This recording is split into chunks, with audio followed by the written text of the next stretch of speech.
Qaamni dhimmi ilaallatu eecha dhaqe.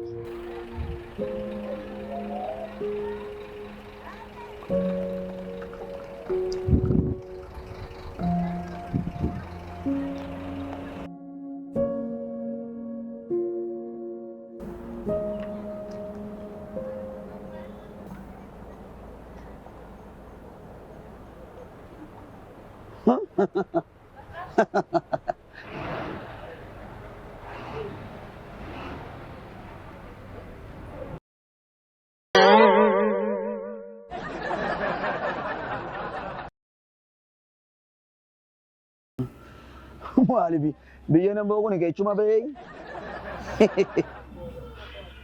Edaa afaan yoo afaan irraa gore akka malee taa'e. Manaa nyaataa. Quba kana barreesse. Qubni kee hacutu hin jedhe. Qubni kee hacutu. Hacutu hin jedhe. Ani kan jedhu qaamumti dhimmi ilaallatu eessa dhaqa hin jedhe. Manaa nyaataa. Kana booda maal taana akkam taana eessa dhaqna mana kana yoom gallakkisnee deemna jechuun afeera. Sababni isaatis qorichi tukaanaa, qorichi bararoo, qorichi tafkii, qorichi injiraanii iddoo kanatti argama. Dhuftanii fayyadamuu duwwaa dhaqa. Egaa tajaajila nuti jalqabneerraa injira qorichi bararoo, qoricha tukaanaa, qoricha injiraanii. Qoricha maaliif barbaadde? Kan bararoo. Oo baay'een yaadaa ture. Akka rakkisee baay'ee yaadaa ture. Bararoo duwwaadha. Kan bararoo qofa. Amma kan bararooti. Kan bararoo kunoo kana gatii madaalawaadhaan meeqa jettu? qarshii 200 duwwaadha. Baay'ee gatii isaa qaalaadha. Maal qaalaadha kun immoo bararoon mana keessa si deemuu yemmuu kana gisuma tokko qarshii 200 kaffaltee ta'u ofirraa fixu wayi. Gatii isaa baay'ee qaalaadha. Siin ta'u? Qoricha bararoo gatii madaalawaadhaan iddoo kanatti argama. Qoricha bararoo, qoricha tukaanaa, qoricha injiraanii. Keessattuu qorichi injiraanii injira. Qorichi meeqan? Qorichi kan maaliif barbaade? Kan tukaanaa injiraa, kan injiraanii injira. Kan tukaanaa. Woona akkumatti gaafas ilaalu tukaanni mana kee injiraate? Beekan nan beekinu. Tukaanni kun kan tukaanni gatii madaalaa qarshii 200 duwwaadha. Maalan taareen dhaabbadhee tan jira taa'ee toomaa hojii maaltu hojjetama? Kan bararoo kamii? Kan bararoo kunoo kan bararoon jira. Qoricha bararoo nalagee waan tokko gogsee manuma si balleecha. Qorichi manaa balleessan jedhe gonkuma manumatti san hambisu bararoo. Faasar kottaa qoricha bararoon jira, kan tukaanaa jira, kan injiraan jira. Edaa isintu akka manatti nu horuu nu taasisaa jirta. Isin jechuudha. Maal jechuudha Faasar? Faasar. Hantuunni wanni mana keessatti akkanatti nuti baay'atuu fi edaa isintu qoricha kennaaf. Amma qilleensa qabinaa kaani hojii kee hojjechaara. Qoricha bararoo, qoricha tukaanaa, qoricha injira. Faasar maal jechaa jirtanii? Edaa wanni bararoon manaa nu baafachuudha adeemtu isintu qoricha kennaaf. Namni hin beeku Nu hin balleessina malee hin horsiisnu manatti. Namni hin beeku bitee fayyadamaa isa nyaataa batti coomeen adeemu. Kana gaafa itti naqxu qorichi kuni gogseetu ishee hambisa. Qorichi kun gogseetuma ishee hambisa. Qoricha bararoo, qoricha injiraanii, qoricha tukaanaa. Gurbaa qoricha injirinii. Faasar maaliif qilleensa na qabduun deemtanii hoobituu hin barbaanne? Akkamittan qoricha. Qilleensa na qabinaa. Qorichi namaayyuu walanqatee isin immoo bararoodha. Hantuuta qoricha naalatta. Qorichi faarmaasii hospitaala guute qorichi namaa. Nuyi kan gurguru qoricha ilbiisati. Kan jedhu. Edaa wanni hantuunni mana keessa akkanatti yoo waa jettee wanti hantuunni mana keessa hin deemuuf nan beeka ammaan. Kanumaa furmaatuma fan dhufe qoricha qabadhee hantuuta hin balleecha, tukaana hin balleecha, injiraan goggogsee hin balleecha. Qorichi kun. Laali, na dhageecha. Ani qoricha kanan beeku yoo waa dhibame qoricha kennamaa dawaadha qorichi. Hantuunni edaa wanni manatti nu horuuf isintu karaa kanaan qoricha kennaaf. Namni hin beeku gaabitatee galaan kennaafi inni biyya irratti hobobsa. Erga oomitii qorichi ilbiisni qoricha nyaate ta'u jiraatee beeka.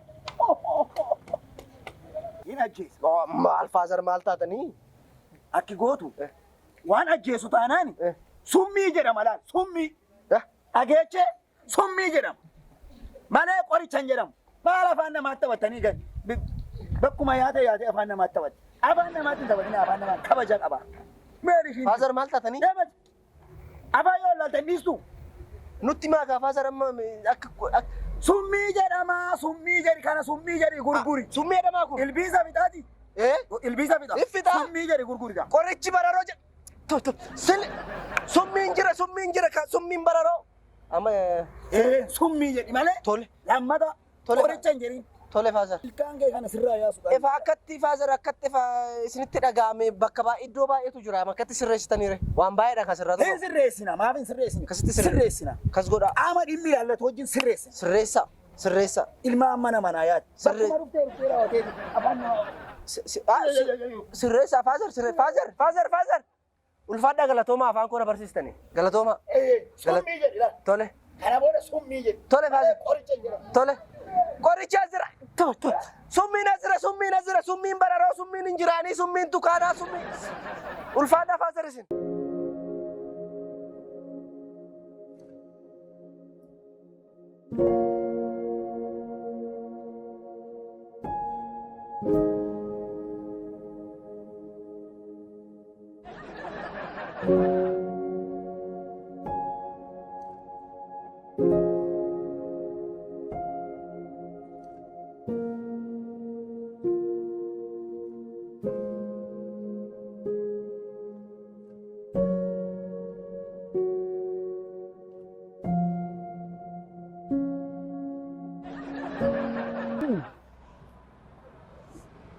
Machooftuu hundatu konkolaachisee balaa meeqa geessisaa oolu.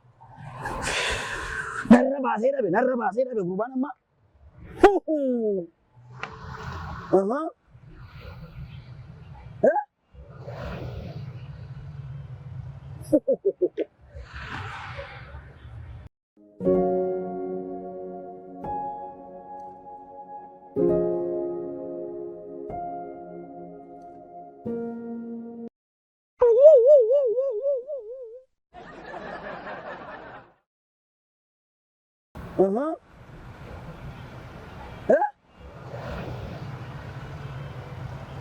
Hee gurba kottu ba'i isin kottu gadi ba'i.